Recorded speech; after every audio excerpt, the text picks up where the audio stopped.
Welcome to Confessions of an Entrepreneur, powered by RG.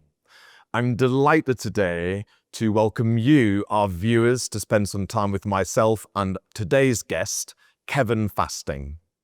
Kevin Fasting was born and bred in Liverpool and had humble beginnings before going on to build several highly successful businesses, investing in and supporting a number of first-time founders as they've gone on to build their businesses. I've known of Kevin for some time due to his highly successful acclaim and indeed as a consequence of him having bought, sold and invested in many businesses. But I've actually never had the opportunity to get under the skin of Kevin to understand his playbook for creating successful, scaled businesses and in turn to understand a little bit more about his why. So I'm thoroughly looking forward to having Kevin on our podcast today. Kev, first of all, can I just say a massive thanks for taking the time today to appear on my Confessions of an Entrepreneur podcast. It's absolutely delightful to have the chance to spend a good hour or so with you today. Mm-hmm. Yeah, no, thank you. It's as I mentioned, it's my first podcast, my first external podcast. So I hope I do you justice. I hope I'm interested enough for the viewers. Oh, without doubt. And let me just sort of go right back to the beginning, Kev. Yeah. And ask one question. Yeah. Obviously, I know that you were born and bred in Liverpool. Yeah. And you had a very working class upbringing. Mm-hmm.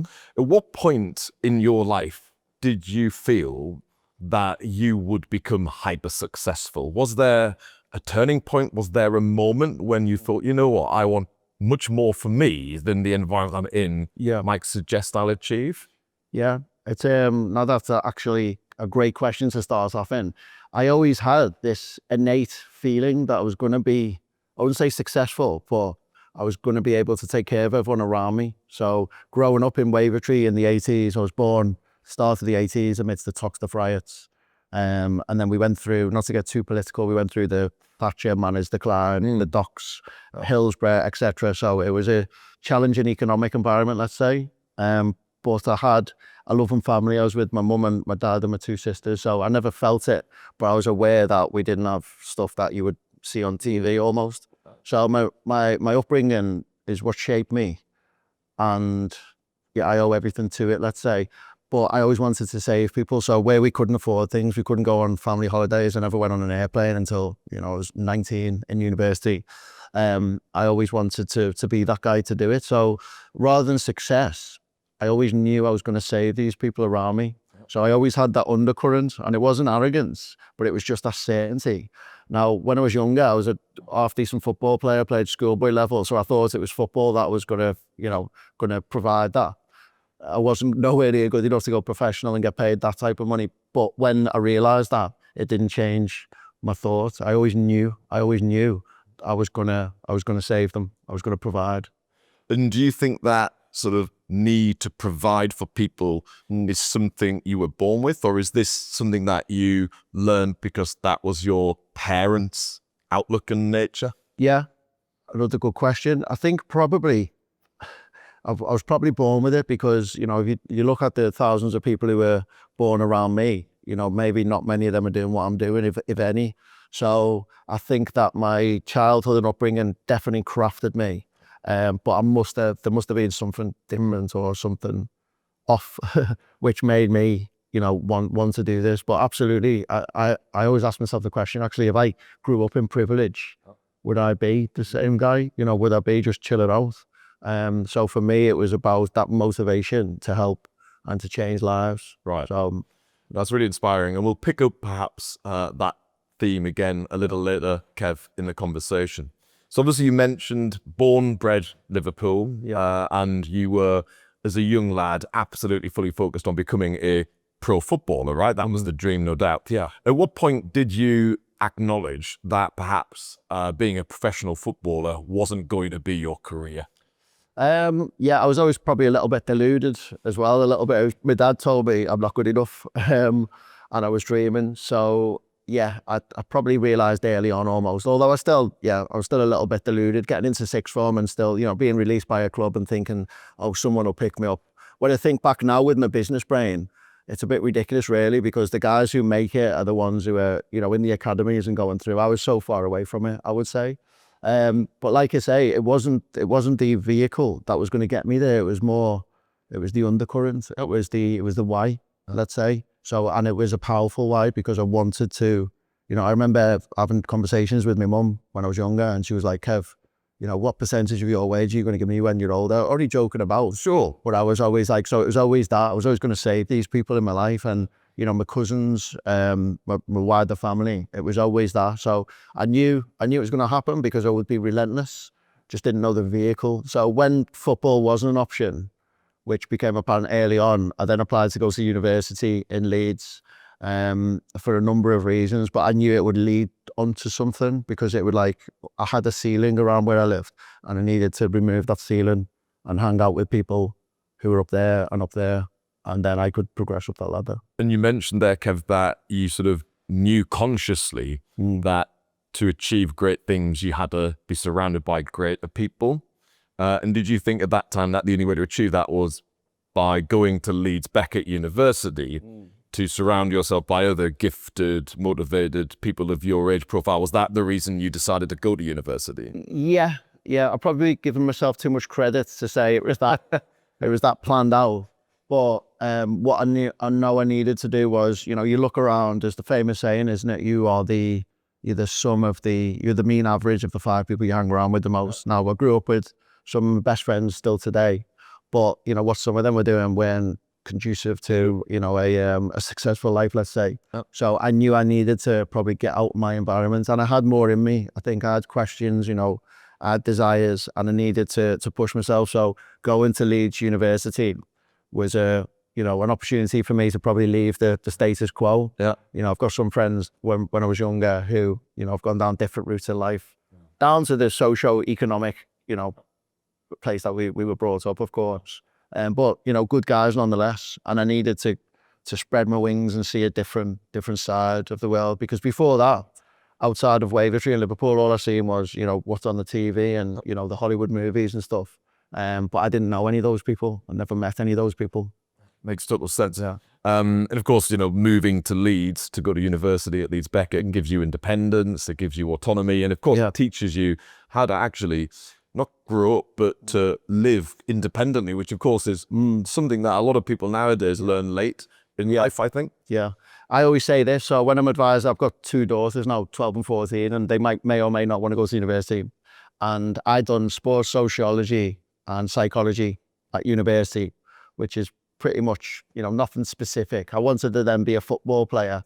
But what I realized is university, unless you're going to go on and be a doctor or, you know, a teacher and you need specific qualifications, there's a lot of university courses now which are a bit ambiguous. Yes. But university for me is the last level of social development. Okay. So I went from being a scouser in Wavertree to, you know, seeing a Man United fan in Liverpool and trying to give him crap, to then going and living with Geordie and Mackham, 2 girls from down south in Leeds. So all of a sudden, my tolerance, these people now weren't my, you know, people to take the piss out of. They were just normal people like me.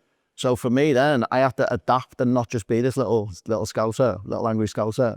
And, you know, I was hanging around with all these other people. So it increased my tolerance. And I felt then when I started going back to Liverpool and visiting my friends, I started feeling a little bit different. You know, still the same guy, they're the same people, but Totally. our views changed, my views expanded. Yeah, it's about having a broader perspective, right? Yeah. Perhaps appreciating that the world doesn't start and end in Liverpool. Exactly. Yeah. And maybe I'm not right on everything I think, and, you know, you're challenged and you learn new things and stuff. So Totally respect that. Albeit, I must admit, as a Mackham, I still find it hard to tolerate Geordies. But anyway, that's a different podcast. Funny enough, our marketing manager, Ben Taylor, shout out, he interviewed me yesterday. I've done my internal podcast. He's a Mackham as well. I've been interviewed by 2 Mackhams in 2 days. There you are. I tell you, Kev, what a time to be alive. But I tell you what, we're in a good spot. But as I said, that's a different podcast. Yeah. So just a question. You mentioned, Kev, in passing that when you were a young lad trying to become a professional footballer, your father said, Kev, you're not going to make it. You're not good enough. Do you think that he was saying that because he wanted to inspire you to dig deeper? Or actually, did he mean it? Well, yeah, he didn't quite say I'm not good enough. But what he said is you're dreaming in regards to the effort wasn't there. So I was talented at football, let's say, but I had a ridiculous mentality about football. I thought, because I'm always the guy in the team with the talent, if I have to work hard, then I'm not that talented. So then I would always rock up to training sessions and matches and think, well, if I'm not good enough to be the best on the park here, then I'm not even that good. So I didn't put the work in football. Whereas now when I'm in business, it's the opposite. I've got that, insecurity. Maybe I'm not any good. So I will overwork and outwork everyone. So it was weird. I think if I had that mentality when I was younger, I might have been a little bit different, or I might have got further than I did. So I think my dad just recognised that. He said, "You're dreaming, lad, because you're not." I remember I had trials for Doncaster, and it was my cousin's 18th birthday the night before. My dad was driving me to Doncaster the next day on a Sunday morning, and I'd never even drank before. But I went out to the party and got pissed, and my dad was like, "What are you even doing?" I said, "It'll be fine." But he was right, wasn't he? So I should have listened to him. And so what was the point in time whereby you realized actually you can't just assume that you can walk into a situation and come out on top? It's all about preparation, anticipation, hard yards. Yeah. When did that penny drop? Probably much later, I would say. I went to university, and university was then, raising the ceiling, and widening and broadening your horizons. But I think probably when I then left university in Leeds and I got a job in recruitment. So we'll come on to it shortly in regards to business, but recruitment was my first business. And I went in there and realised that actually, you put the work in, you put the hours in, and results will come. It's not about talent, really. It's about hard work, and hopefully talent will help you out a little bit. Yeah. So I'd say it's probably in the workplace, definitely. My first job in recruitment. After Leeds University, I stayed in Leeds for a good few years and got my first job in recruitment. And I think that's when the penny dropped a little bit. And I seen the big wide world, and I thought, I can see it now. Resonates.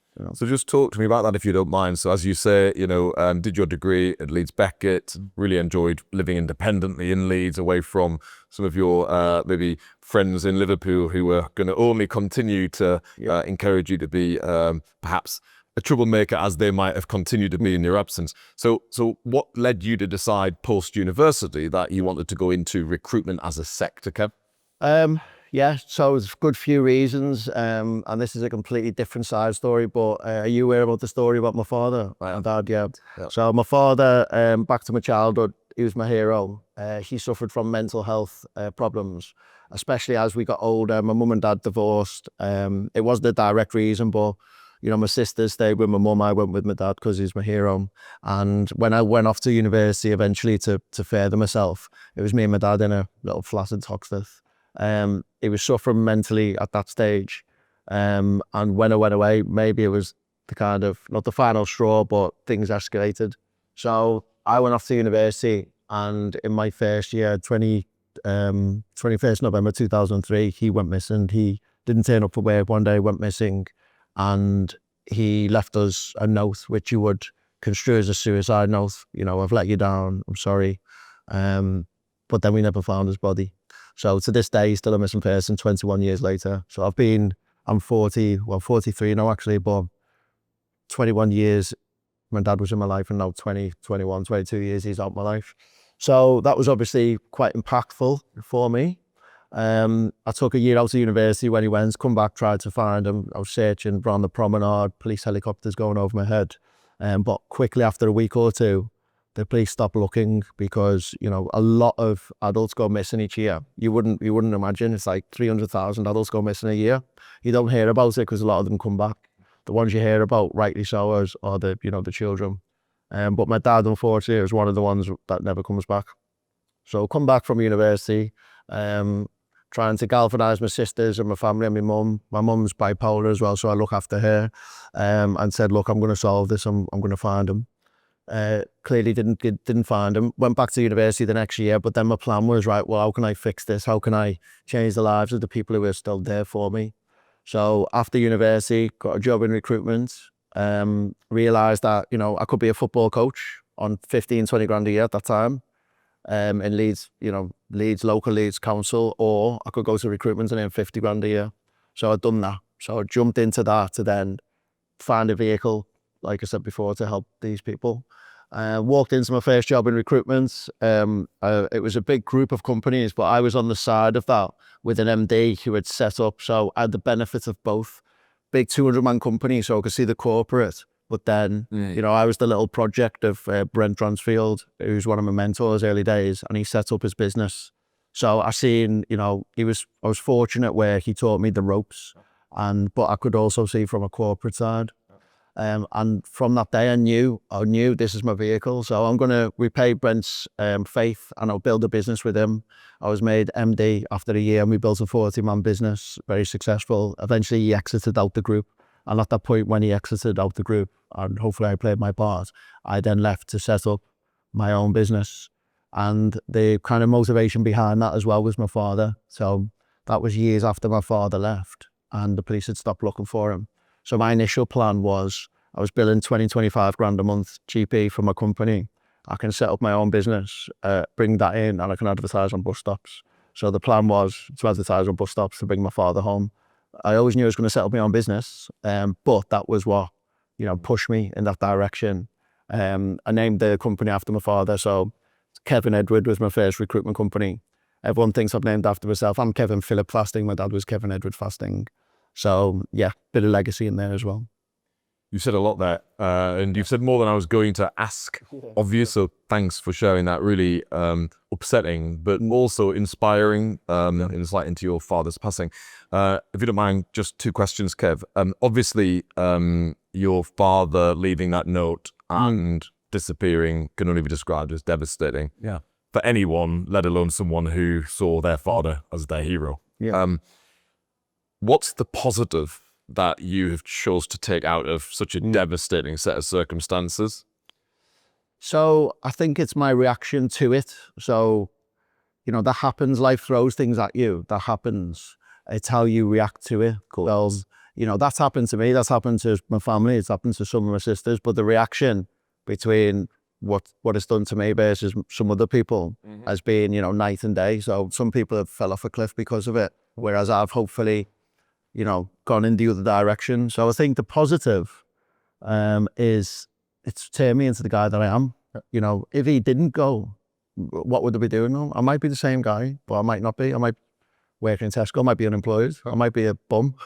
Who knows? I don't think so. I hope not. But, you know, that turned me into this guy. Yeah, and it doesn't go back to the question I asked you earlier, Kev, I think. So I asked you, at what point did you realize that actually you can't assume that you've got the ability to be successful? You have to work hard. You have to absolutely do the things that most people around you wouldn't concede doing. Yeah. And it sounds like perhaps it's your father's sort of disappearance that inspired you to take nothing for granted. So I've always, when I look back, so when my father went, my little baby sister, Rebecca, she's the one that was most concerned, because although it happened to me at 21 and my other sisters, similar age, Becky was 14, 15, bless her. And, you know, we were also navigating the issues with my mum, who's bipolar as well. So Becky with my mother, it was a difficult transition. I was in Leeds. I tried to move her to Leeds to live with me. You know, I was going through all stuff with the council. And in the end, I spoke to my auntie, my dad's sister, who agreed to look after her. So, yeah, for me, it was, I'd become a father then. So when my dad went, I become a father. Since I was mid-teens, I've been a father to my mum. So she now follows me around the world. She's bipolar. She's got the best memory you've ever seen. She never shuts up.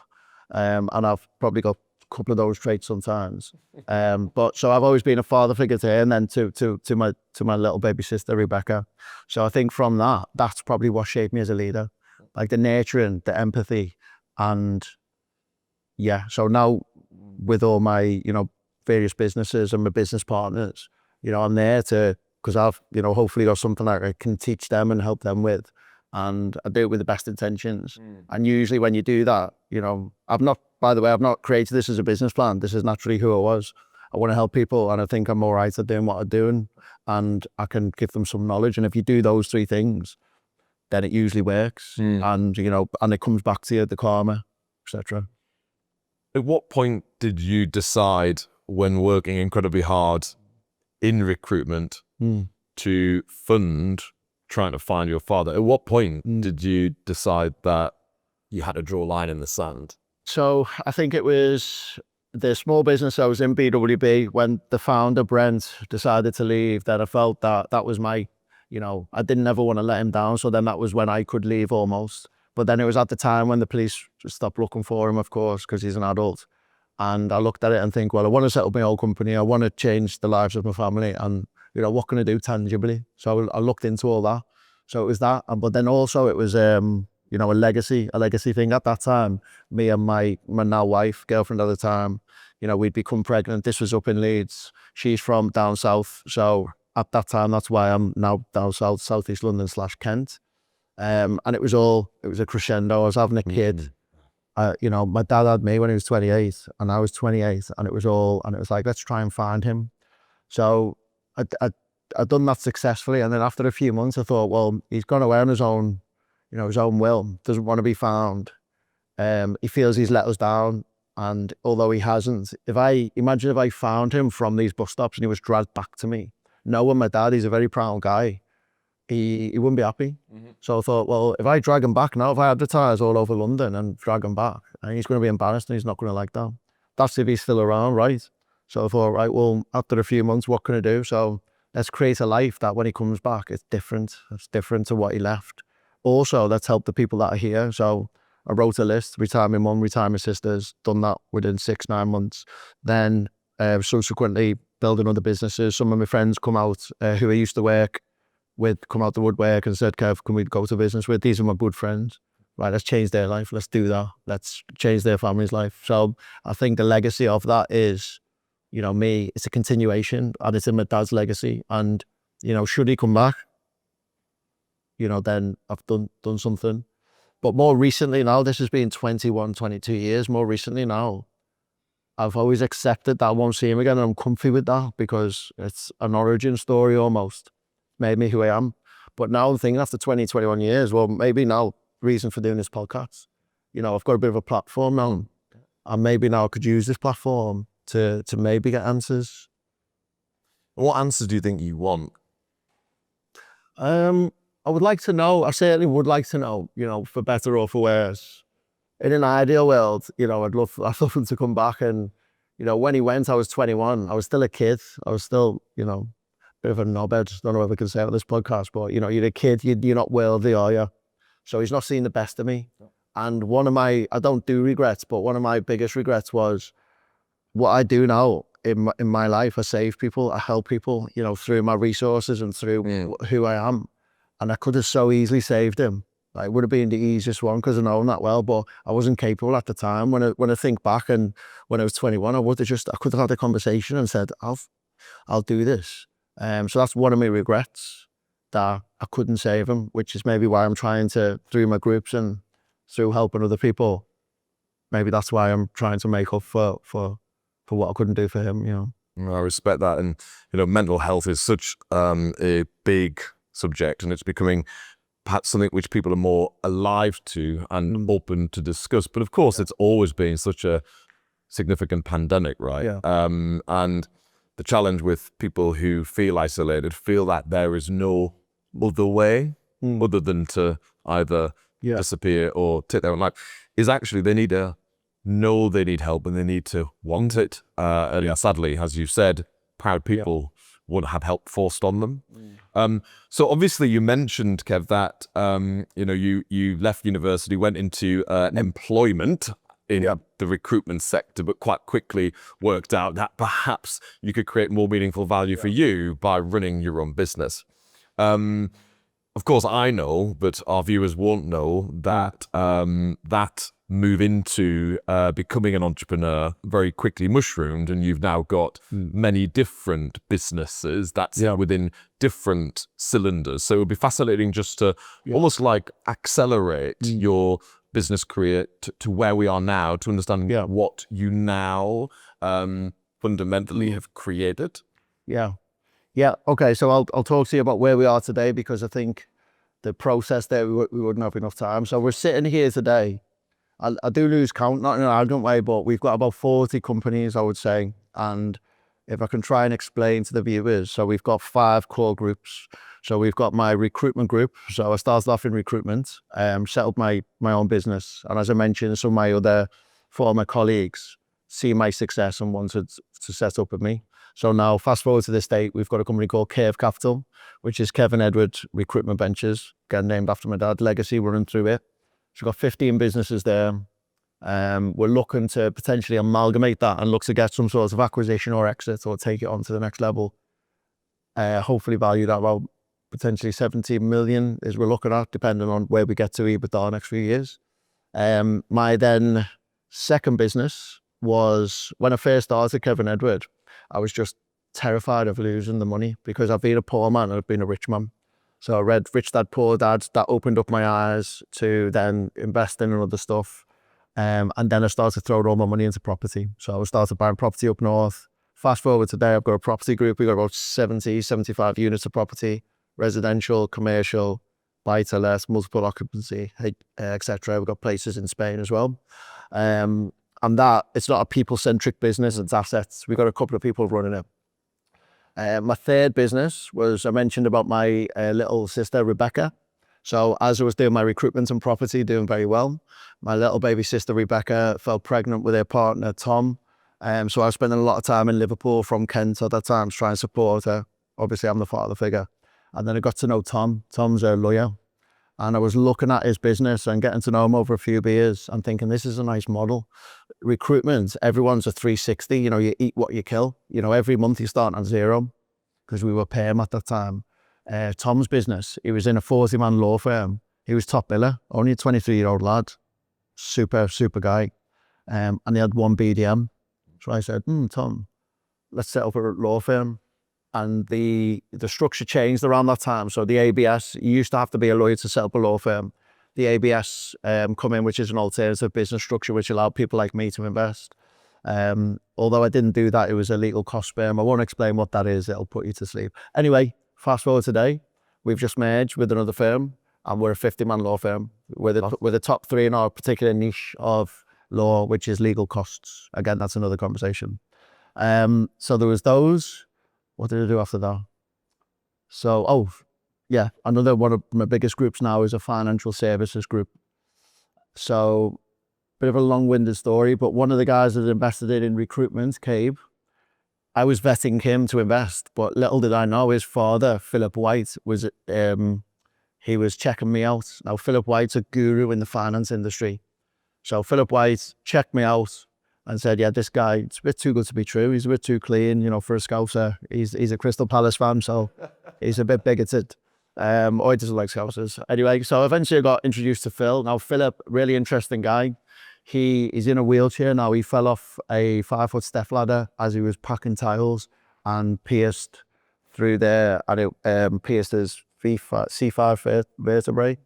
So he's in a wheelchair. So as I got introduced to Philip, he had a villa abroad that he was trying to sell. That was his retirement home. So I bought that off him to help him, but also it's not a bad thing to have a villa that I can share with friends and family. Now through that, then we got close and we set up. I helped him metaphorically get back on his feet. So I used my operations team that I've built with Curve to help his, you know, he had a similar vision where he was doing what Curve was doing, but in the finance industry. He was going to do this before his accident. So 3 years later, we're the top 3 lender in the UK when the figures get, when they get published next year. Now we've got guys who are directors of Lloyds Bank working with us. Super, super exciting. You know, some of the guys in there, the factoring, you know, Premier League transfers fees and stuff, it's crazy. So each one of my groups has a story behind it, and I think that's more interesting than the actual business stuff, talking about EBIT and multiples and stuff like that. That's not me. You know, that's not people that I grew up around, and I find it, obviously it's what I do, but it's not what I'm passionate about. That's just the after effects. Yeah, that's the outcome, isn't it? Yeah, it's the outcome. But what I like is the story, it's the origin story. So I was at Cabe, who's the son-in-law of Phil. I was at the wedding last week. He got married to Georgia, who's Phil's daughter. And I'm there, and I didn't know which side to sit on, the bride or the grooms, because I'm intertwined in it all. Cabe, the fact that he can, you know, pay for the wedding as well is because, you know, hopefully I've played the part. I invested in him. He's now, you know, his earnings are up there. Me and Cabe bought his mum's house. You know, she was going to get evicted from a long-time house that she was renting. But now I'm in the position where I can say, no, your mum will not be homeless, or she won't have to go there. We can do that. So I've got all these stories dotted around my groups. You know, we're probably knocking on over 300 staff, maybe now, maybe more. But it's more what I always try and give more value than a take from everyone in there. If I always do that and I'm not taking, I'm giving more value, then people will run through brick walls for you. And I didn't plan this, by the way. I'm not thinking I've got a master plan at the start, but it's just me as a human. You know, I like to help people. I feel sometimes maybe a bit inferior. What am I doing here? Well, I must be all right at what I do. And it's a good little mix. Be super capable and be a nice human. And then it comes back to you. Things snowball, you know. I mean, you said a lot in there, Kev. And there's a few things I'd love to, if you don't mind, just reflect on with you. So I think, first of all, you know, you've mentioned that your absolute focus is to always help others. Yeah. And clearly, you know, in your group, you help others by inspiring and supporting them as they set up in business and as they scale their businesses, right? And of course, they benefit, you benefit, it's win-win. Yeah. Do you think that sometimes you can overhelp people, i.e. people almost need to learn the hard way, and therefore you helping them could be you denying them of the hard yards that you've endured? Yeah. Another great question. Yes. And then when I set up my business, I funded it myself. You know, I saved enough money to fund the business for a year. I had enough money to live on it for a year. So I've done it all myself. And then therefore I owned 100% of that business. When I invest in someone, they're obviously taking, you know, a part of the equity, but they're getting paid a salary. We're putting my ops team in, all my experience and stuff. And for me, I think that's an easier way than I've done it.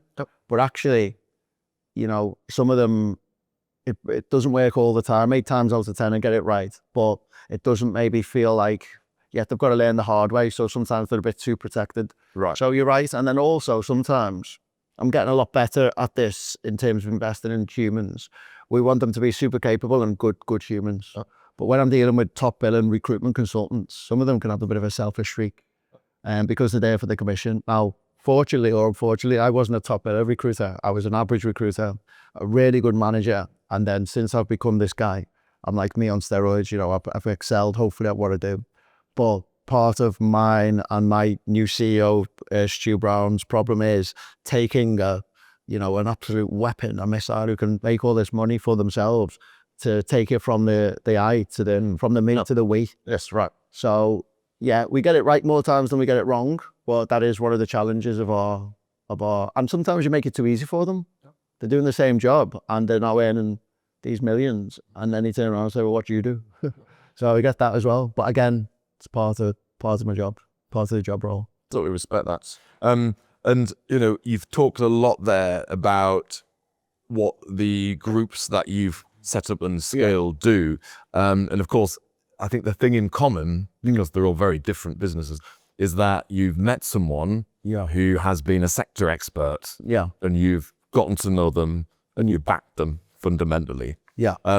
Just talk to me about what those people had that convinced you that they were capable of going from employee to employer and could scale a business. Because of course, in each instance, these were all people who were employees and they had no track record of being able to scale a business. Yeah. So again, sometimes when I think back, we've not got it right every single time. So in the early days, it was more about, you know, if you had someone who was a big revenue generator, that was attractive to us at the start. And by the way, with Curve, I never set out to be an investment company. So I'd set up my own business, Kevin Edward, and it was more people approaching me. So to this day now, we're 15 companies strong. We've not got anyone out there trying to get more investments. It's invite only. So we're almost a reverse investment company. We never tried to do this. So we are very selective. But in the early days, when you're smaller, of course, if someone can come in and bill 800 grand and then you could build a team around them, it's attractive to the group and growing, and then being able to support your family. But now it's not about revenue. It's about that person and their growth. So in terms of, in an ideal world, we set up 2 people. We set up a biller and a billing manager. So then when we, hopefully grow to 20, 30 people, you've got that skill set as well where people will follow. But it's also my job to help. It's a slow process over the years to take it from the me to we almost. But also, again, it still can be a lottery, you know. How do you get comfortable, Kev, putting capital behind someone Yeah. into a business that's in a sector that you don't know? How do you get yourself comfortable with that? Because as you said earlier, you know, you haven't come from a privileged background, financially, I mean. Every pound that you now have, you've worked for. Yeah. So I know you'll not be putting £500,000 of capital into a startup willy-nilly, Yeah. because that £500,000 has took too much to generate on your part. Yeah. So just tell me how you get comfortable in yourself putting money behind someone in a sector that you really don't know. I guess it's just being logical and pragmatic. So if I don't know the sector, but I can look back and see that they've been in that sector and generated revenue, and I can look at the people they've worked with and all the rest of it, you know, it's not hard to actually see that. If I put my money into them, probably what will happen is they will continue to do that. So although I don't know that sector or the product, I know the person, I know their track record. If they've only been in it for 6 months, yeah, I'm taking a big risk. But if someone is, all their expertise is that, and also you make it life-changing for that person. So for me, I started off with 100% of my group. Now I own 20%, and I've got 20 other business partners. But the great thing of that is all my other business partners, they now lose sleep as I lose sleep. When I was the only owner, no one cares as much. But now I've got 20 other guys who lose sleep. So I'll go on holiday and I know the house isn't going to burn down because all it's life-changing, you know, for good or for bad. Yeah. They're now becoming millionaires with me as well. So it's the strength of, it's the hive mind, isn't it? Now I've got more clever people around me who, more importantly, live and breathe and die by the business. And it gives you that confidence. Yeah, I love that point there, because a lot of people wrongly in business, I think, try and leverage people and the businesses that they are shareholders of for their benefit. And of course, people can see through that. Yeah. And no one wants to feel leveraged, right? And I think what you've talked about there is alignment, but proper alignment. Yeah. And if you are in business with someone and you can see that you each contributing proportionately and you each benefit proportionately, that is more true alignment, right? And you want to sleep at night. So if you said to me, no, I'll give you £1,000 now or £1 a day for the rest of your life, I'd take the £1 a day. And it's the same with relationships and business partners. So I see so many people where they're very transactional about relationships and they're trying to nick £1 here or 10 grand or £1 million. But all that's going to do is shorten the time that you work with that person. I would rather be worth more to that other person, and then I'm working with them for life, because over the long term, it's going to benefit you more. And also, you know, I've been a poor man and I've been a rich man. So the benefit of me is I've grown up around mental health councils and I've seen the reality of it. So now when I'm hanging around in groups where we've got a billionaire invested in my 5th group, which I didn't mention before, I'll mention in a second. You know, some of these guys might not have seen what I've seen. So I've got the benefit of, I've seen it all. So I know, you know, the good, the bad and the ugly. Totally. And for me, it's about, I want relationships to last into the long term, and then you ultimately win. Plus, it's a good thing to do. Of course it is. You know, if I had the opportunity to earn 10 times the amount of money with this person, but do them a wrong, that wouldn't be worth it for me, because I would lose sleep over it. I'm a bit too nice sometimes, and sometimes a bit too, not naive, but that would keep me up at night, and that's not worth the money. Some people I work with, the money is worth more than relationships. They would do you over. Now that's not me, thankfully. But again, hopefully it plays into what I felt, you know. Yeah, I think the fact that you see the good in everyone and everything, Kev, is really endearing. But let me ask, because you and I both know that this is not the outlook of everyone.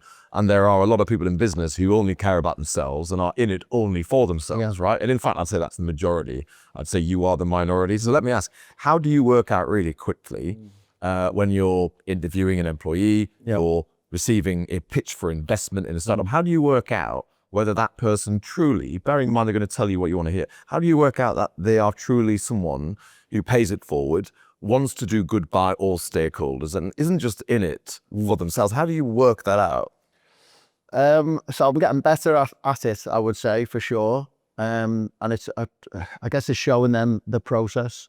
I'm a recruiter, so I shouldn't say this, but when you recruit someone and interview someone, it's an audition and you don't know what you're getting. So unless you've worked with that person or know them, you don't know what you're getting almost. But my outlook is this. So, you hear the phrase of trust has got to be earned. You've got to earn my trust.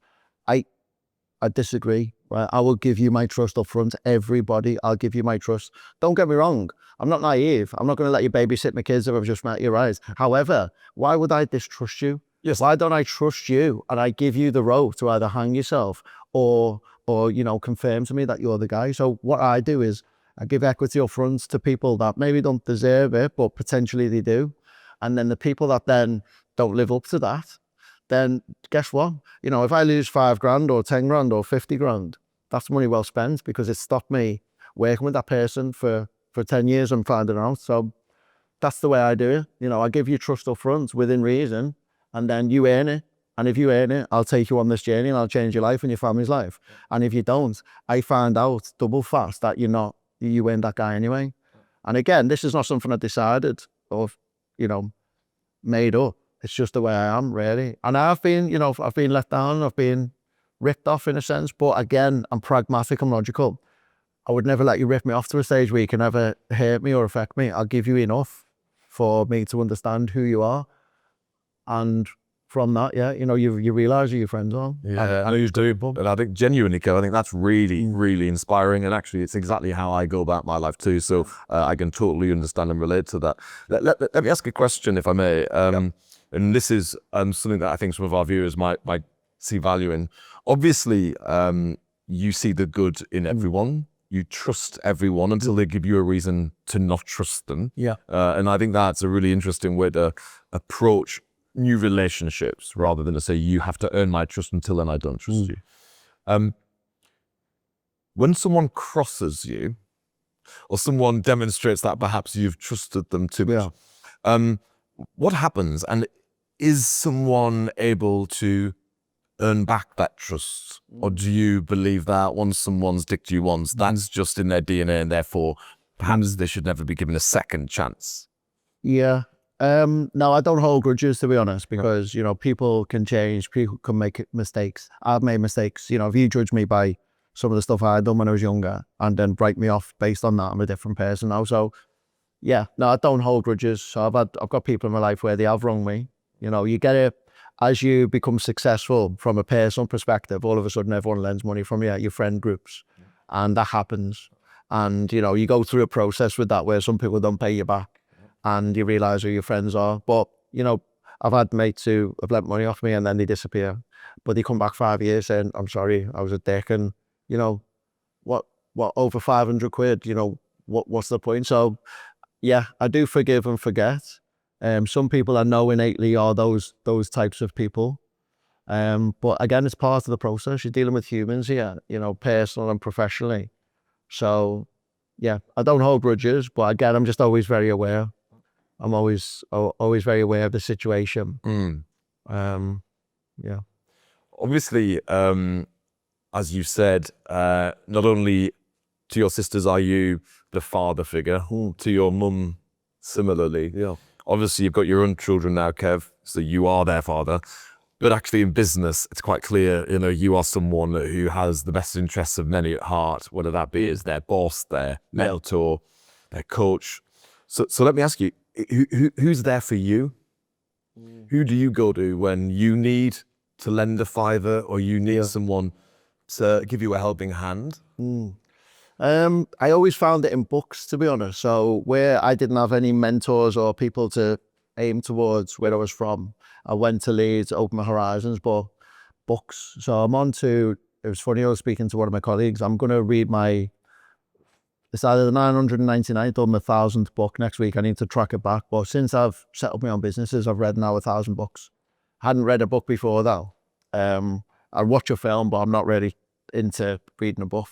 So for me, it's, you've got all these entrepreneurs, you've not got these people talking about tax, efficiencies, investments that will put you to sleep. But for me, these guys are geniuses or have achieved so much. And it's like, the scene out of Matrix, the first Matrix, where he wakes up and he says, I know Kung Fu.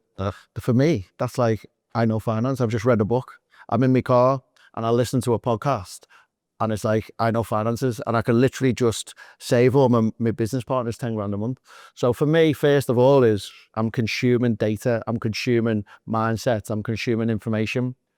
You know, when you're younger and you get a Super Nintendo for Christmas and you get a game, the first thing you do is you read the instructions. What I don't find is people read the instructions of life. You can read a book on where you can do tax efficiencies with businesses, intercompany loans, SIPs, ISAs, LISAs, all the rest of it. People don't know. Read it. We can double, triple compound our money. So for me, first and foremost, is getting the information out there and having a tangible effect. But not only on me now, I've got 300 odd staff and 30, 40 business partners where, you know, I own 60 centre units of property. Half of them are with my business partners. They're asset millionaires now. I'm doing the work. They're obviously working to create value in the business, but I'm saying, let's do this, let's do that. So we've got 7 UK commercial big offices. We own them. We are our own landlords. I own them equally with my business partners. So for me, it's learning from people that way. Latterly though, the two people are probably, well, the main one actually is Stu Brown. So I was CEO of Curve. I've now fired myself as CEO. I'm now chairman. And I made Stu our CEO as we go on to the next level of growing Curve. Stu's one of my best friends, and I can lean on him in regards to if I've got, even on the way here, I called him. I said, give me a prep talk. You know, he's the guy in my life who I can do that with. We've brought in a board member called Barry Simpson. Barry Simpson owned the biggest recruitment business in the UK. His business partner bought Crystal Palace in the 90s. Barry's successfully sold multiple businesses. He's now on our board. So from a technical perspective, you know, we had 1,000 staff back in the day. I've only got 300, so he can see where I'm going. So I've got these people in my life now. But in any instance, you know, even I've got a staff member I've got one staff member who's a keen boxer. I used to do a bit of boxer, but he's a better boxer than me. So sometimes I'll say, let's go to the gym. You know, so I lean and lend from everyone essentially. But being an entrepreneur, as you know, is a lonely place where I didn't used to have people I could speak to. But in my model now, where I've shared the equity with everyone, they all feel the same as me. So now I have got, you know, sounds cheesy, but I've got brothers there they lose sleep like I lose sleep. And that's the beauty about our model. We share the equity, we share the risk, we share the upside, we share the stress. So there's a good little group there what we've got. You mentioned earlier that you started your life poor and you now are rich. Let me just ask you, because you're such a deep thinking individual, Kev, that I know that statement means more than you've got lots of zeros in the bank. Yeah. What does being rich mean from your perspective? Because it's not just all about capital, right? So just talk to me about how you quantify whether someone is rich. So for me, I mean, when my friends asked me that question, when I set up my recruitment business and my cousin said, are you a millionaire, Kev? I said, well, what is a millionaire? Tell me what's a millionaire. Well, £1 million in the bank. And I said, well, if I've got £1 million in the bank and then I lose 100 grand, I'm not a millionaire. So for me, true wealth is how long can you not work for and you've got continued revenue coming in. So it's not about your business, it's about the assets behind it and the compounding interest, et cetera, et cetera. So for me, true wealth is actually, you know, I could have a mental breakdown tomorrow, get hit by a car and I can't do what I do. So therefore I need stuff in the background to be paying me recurring revenue. So for me, that's true wealth, is when you don't have to work and you can continue to live at the standard and your family can. That's true wealth. However, what does it mean for me? You know, I grew up going to Quick Save with my mum and she had the vouchers out and I was embarrassed because she was taking 20 minutes with all the vouchers and coupons and we had to put stuff back because we didn't have the money.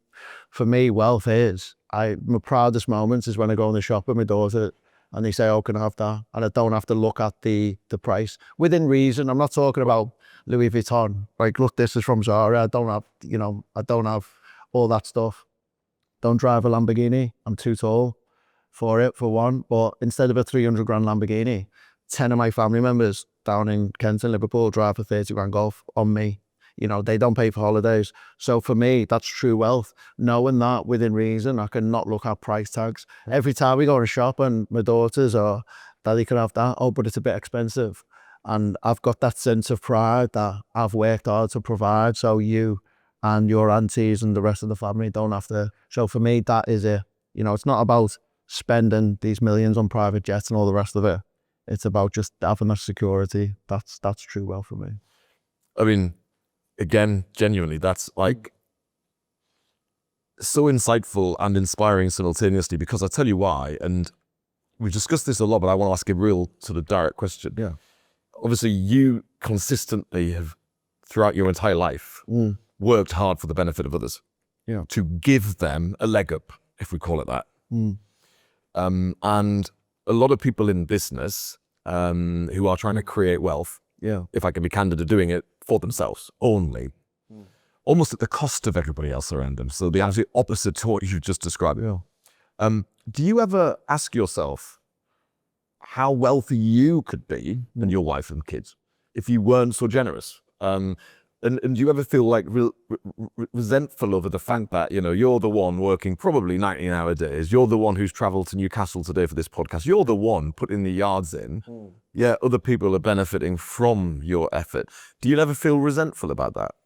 No. Frustrated that perhaps people could help themselves a little more? Yeah. Not really. I feel that without this model it wouldn't work. I genuinely feel that, because why would anyone stay with me if they're just an employee and I'm not changing their life? Eventually they're going to go for someone who offers them more money. So for me, actually, I think that's why I'm successful. Don't get me wrong, there's people who slipped through the net who have made very successful now. People who are not with us no more, who weren't good dudes, and I've made them super successful. And if you listen to them, it's all about them. So there's a little part of the ego which is like, we shouldn't have done that. But again, it's collateral, isn't it? Cool. And again, they can support the family, whether they're a selfish person or not. It doesn't matter, you know. So it's not a bad thing, is it really? If that's the only fallout from it, I guess. Yeah, let's be candid, you can't control others. All you can control is you and how you treat others. So, you know, you shouldn't spend too much of your life worrying about other people, right? Because if that's the worst thing I've ever done, is made an undeserving millionaire, there you go. then I shouldn't lose sleep over that, should I? Yeah. What would you say? Because, you know, you've now invested in, recruited, fired hundreds of people. Let me ask, what's the one thing that you expect someone to have or do, or the skill that they must possess for you to want to have them around you as an investor or as an employee? What's the one trait, accepting there are many, Kev, but what's the one thing everyone has in common that you surround yourself by? So I think in order to get into, you know, that situation, they need to be super capable and brilliant at what they do, because they've got to, start that again. They have to be super capable. Otherwise, I can't help you unless you're my family. I can't help you unless you're really good at what you do, and then I can accelerate you. And the other one is, you've got to be a good human. You know, you've got to be genuinely a good human, and you've got to be similar to me, that you want the best for other people as well. So I think it's those two things. But then again, sometimes, you know, people don't start off like that, and I can show them the way. You know, I'm working with some people at the moment, they're still very transactional. You know, we've got, let's say, a guy who always billed £500,000 in recruitment. And up to now, the last 3 years, he's then earned £100,000. But that's gross. So net, he's earned 65 really. Now he's still billing £500,000, but he's an asset millionaire, and he's earning £500,000 a year. And now we're going to sell the business, and he's a multi-millionaire. Now, the difference between there and there is both of us, he's come into this environment, and it's more about then just appreciating that, because sometimes they can be resentful. You can get, you know, it's human nature. They can still think, you know, they're doing a lot of the work. So I guess in answer to your question, it's the growth mindset. You know, I wasn't always this guy when I was younger. You know, I'm growing and developing and getting better all the time, hopefully. So it's just that ability to, you know, be, you know, self-aware. And, you know, also it's not the me, it's the we. And yes, I'll make money from this transaction as well, of course I will, but be comfortable with that, and be comfortable other people will. We all win together. And if we're on that course and everyone's happy, you know, I could be selfish and own 100% of this and get 10x my money, 5x my money, but I don't need it. And also, you know, I wouldn't be thought of the same way. So it's like, let's do this together. It's not all about what you've got. Help him and he will help you, and it all works out in the end. Well, I think you are proof in the fact that it does, Kev. For any viewer who's watching who is currently in employment, they've got ability, they know their field, they know their sector. Yeah. They've got absolute confidence that they are A grade in what they do. Yeah. But they don't have this playbook that you referenced earlier when it comes to how to go from being an employee, working hard to create value for someone else, to becoming your own employer and having your own business. What are the key chapters of that playbook if you had to now share that with a viewer who perhaps doesn't know you and will not have the opportunity, Kev, to work with you? So I would say if you're an employee and you're thinking about maybe setting up your own business and what would I get from an investor, there's other people who do what we do and they are investors. They put the capital in. They've got maybe a central ops team like we have. But if you just want money and a lot of entrepreneurs or people who want to be entrepreneurs think they just need the capital. It's not. You can go to the bank. You could put a PG on it. So it's not about the money. It's about the experience. We're not giving you advice. We're giving you experience. So, all the problems and all the mistakes you're going to make, any one of them could be fatal. And if you've PG'd your house and you lose that, it's all over almost. So you partner with someone who, is stopping you making all the mistakes. Any mistake I made in the early years, it could have all went, belly up. So you're with someone to kind of secure your future almost. So when you do pick a partner, obviously the capital's there, the central ops team's there, but it's about experience, and again, pick the right people. It's easy for me to say we're the right people, we're good guys. Hopefully that's coming across and we are good guys, but we genuinely want the best for that person because I'd rather take less and it be bigger. You'd rather have, what's the saying? You'd rather have a bit of a pineapple than the whole of a grape, wouldn't it? And that's the way to go. So, if you're going to partner with someone, I always think of it as like picking a housemate. It's picking someone that you're going to be, if me and you decided now we're going to be housemates for the next 20 years, it's not based on our looks or our money. It's based on do we like each other? Can we get on? It's the same with that with businesses as well. Totally. We're going to be married for the next 20 years. Let's make sure we like each other. Let's make sure we're good guys, because that's going to come out in the wash if we're not. If I'm going to screw you over, you're going to screw me over. This ain't going to work. No. Be in business with someone who's a good person and super capable as well. Is there, because to this point, Kev, obviously we've talked about how you have been highly successful in building lots of businesses and of course groups of businesses. What is the biggest regret you have in business? Has there been a decision made that you'd love to reverse? Is there an instance where you've invested in someone and it's been costly and it was a mistake? But sometimes those are where the greatest lessons come, right? So, yeah, I wouldn't say regrets actually, because out of all my 40 odd businesses now that are going, I might have had 4 or 5 which are ongoing now, which didn't work out. Again, I've funded everything from myself, so never left any debt on the table or anything. But obviously, you do have some things that aren't successes. But I wouldn't say the regrets. In fact, the 4 or 5 examples where it's not gone well, I have learned 100 times more than some of my best businesses now. They're easy and they're working. I don't learn anything because they're just going nicely. It's like turning a handle on them. Yeah, it's when they go bad, that's when you learn, because you're forced to dig in. So probably a couple of examples. There was, when I first started my recruitment business, I didn't mention this before, but I also built a business that supplied into the NHS with a partner that I had at the time, where it was a patient alert system to do with oncology. Oh, yes. We fell out at the time because he did something I didn't agree with, but he assured me that, we were, when we sell, I'd still get what it was worth. We sold to a large American conglomerate year later, and he cut me out of the deal almost now. So what I learned from that is contracts. You've got to trust people, but you've also got to have it. That's right. Contracted up and stuff like that. So again, I could have probably, said, well, you owe me this money, let's go legal. But what I've done instead is like, I will show you. I will learn from that lesson. I'll also show you. And I've shown them from today. There was another time, my legal business that I mentioned before, I got too greedy and I looked at it. And the legal industry, there's 3 aspects to it. You've got CMCs where they create the claims. You've got the law firms where they do the actual claims. And then you've got the cost lawyers at the end. I had one of the 3 and I thought I'll have all 3. Overinvested. I felt like it was going to take me under. It didn't. Thinking back, it didn't. But again, that lesson, I remember going back once to Kent and my daughters and my wife were asleep in bed. And second time I cried after my dad went, and I broke down and cried. They were all asleep, so they won't know this. And I thought, I've let you down. And again, that lesson, the next day I went back up to Liverpool and I cut the other two ideas off, and now we've got a very successful 50-man law firm. But, you know, that fear of losing it all. So I would say, but none of it's a regret. Thank God that happened, because when I'm now invested in other businesses and they say, Kev, let's have all three of the pies here, I'm like, no, mate, because it nearly took me under.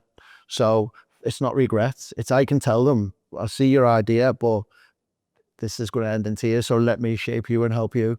So no regrets. It's all learning. And I actually welcome it. When I make a mistake, you know, you welcome it because you learn so much from it. So that's the mindset you've got to have. With one eye on time, Kev, I've got two questions. My penultimate question is,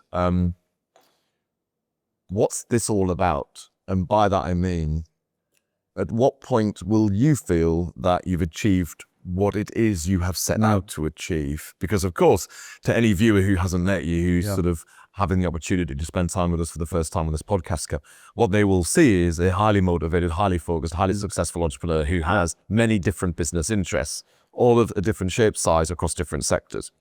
So at what point will you be done? Yeah, I wish I knew that. I feel that it's an ongoing process. You know, I've got to wrestle sometimes with my own mental health as well, in regards to, you know, when you're invested in that many businesses and you're still operational and running them, and, you know, you've got people relying on you. Sometimes it can be, you know, torturous. I had my holiday this summer and I didn't relax whatsoever. I had a terrible time. My family has a good time, hopefully. So, you know, what would be enough? I think I'm happy with what I'm doing now, and the way I've set it all up financially. Everyone's secure. I've got to now probably find a bit more of a balance with myself as well. But latterly I'm starting to think, so with my father, started her off, you know, to find my father, quickly pivoted to help the people who are here. But now I've got a bit more of a platform, hence why I said yes to the podcast as well. And maybe now, you know, maybe I could, I've always found peace knowing that I probably won't see my dad again.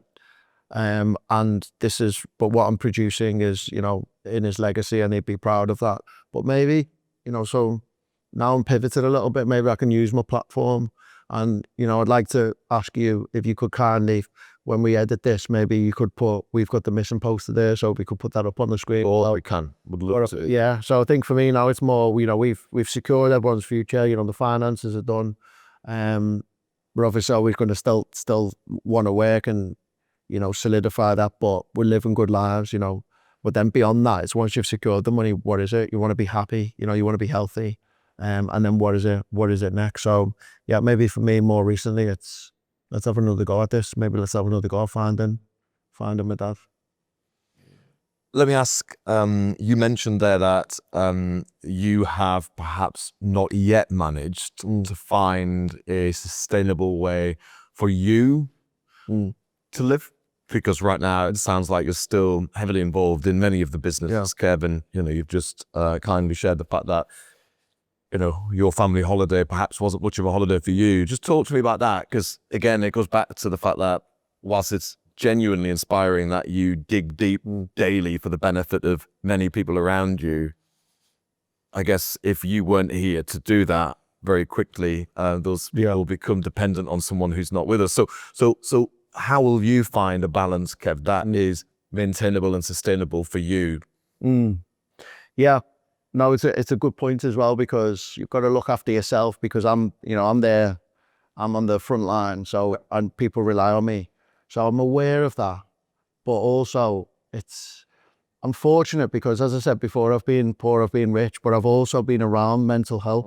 So I know it's real. You know, other people who have not been around it might think, oh, it's benefit scroungers, or, you know, no one's truly depressed or bipolar. And so I've seen success, I've seen all that. But I've seen that, and it's, you know, it's related closely to me. My mum and dad both suffered from mental health, but I'm lucky because I don't.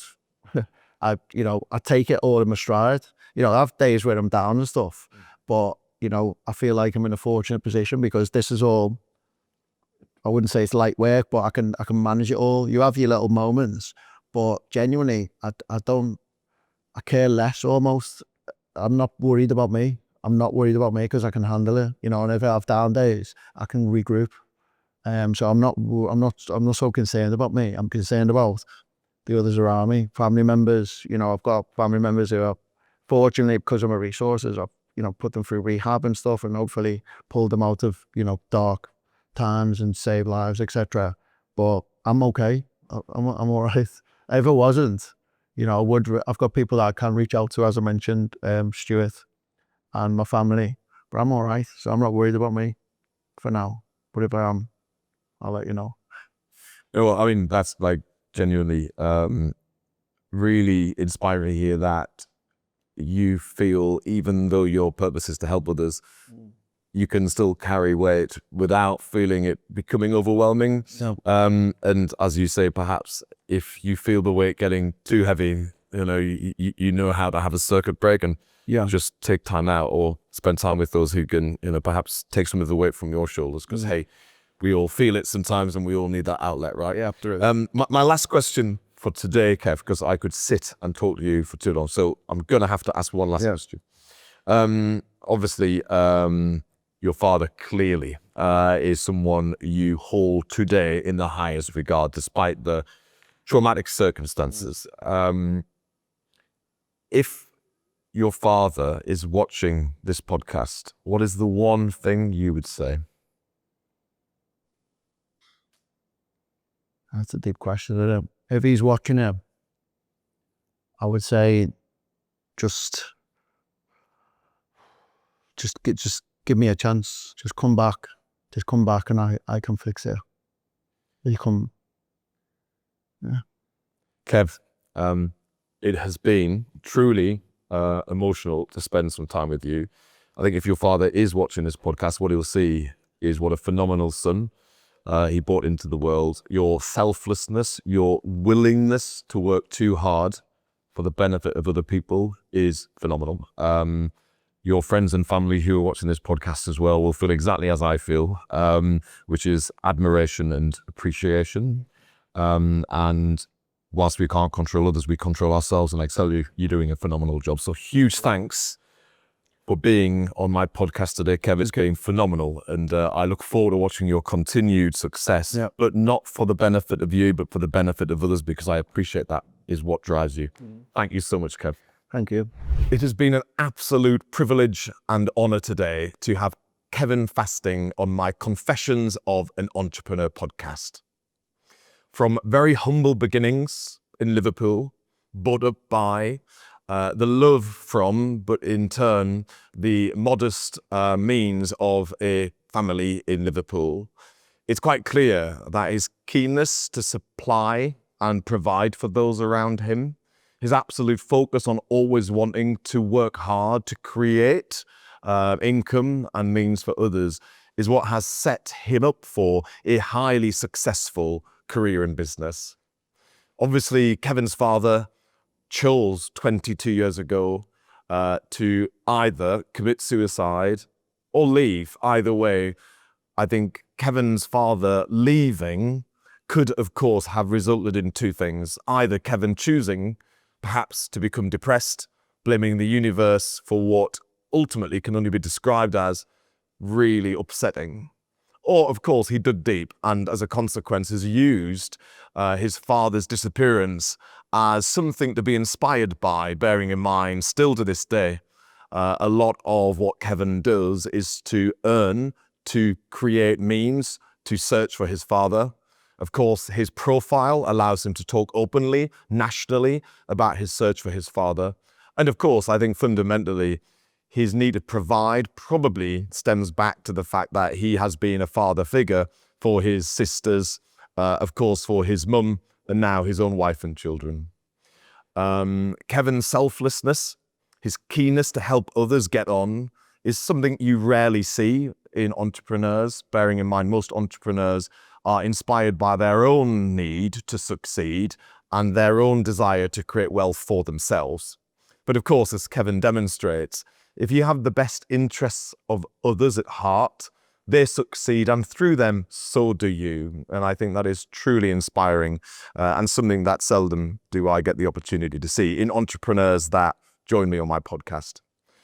Kevin's obviously a very astute, focused, hardworking, tenacious individual. He can spot someone who he wants to support, who he thinks has the ability, the tenacity, the ethic, and actually, you know what, the absolute sheer determination to set up and scale a business. Clearly, most people are employees for a reason. Point being an employer isn't easy. Kevin seems to have developed the playbook which takes you from employment to becoming an employer, setting up and scaling a business in a highly successful way, given he now is invested in dozens of businesses across a range of sectors, including legal services, financial services, and recruitment. But as Kevin explained on today's podcast, actually the playbook to scale a business is completely transferable across sector, as long as you have someone running those businesses who is an expert in their field. Kevin absolutely today has demonstrated to me that in business, you can succeed alongside others. There doesn't have to be a winner and a loser, which I do think often people think is true. Kevin's openness, his absolute commitment to wanting to support others in educating them as to how they can create a future for themselves that perhaps Kevin didn't have in his early years, truly can only create inspiration. And for sure, I personally will take so much from today's podcast. I think finally, Kevin's willingness to be vulnerable and to demonstrate that he is a family man is something, again, we shouldn't forget. I think that we're also eager in life to convey a certain person or to give particular impressions that we sometimes forget to be real, to be honest. And we've all had good days and bad days. And for sure, I think the day Kevin's father left is a day that Kevin will never forget. Kevin, thank you for being on today's podcast. You've inspired me, and I'm sure many of our viewers. You've demonstrated that absolutely, it's not what happens to you that counts, it's how you respond. And we all get to choose, don't we, how we respond. For now, you, our viewers, have been watching Confessions of an Entrepreneur powered by RG. If you would like to download any other podcasts like today's podcast, please do so from wherever you consume your podcasts. But thank you for joining us. We hope you take at least one thing away from today's podcast, and we look forward to welcoming you, our viewers, onto future Confessions of an Entrepreneur podcasts.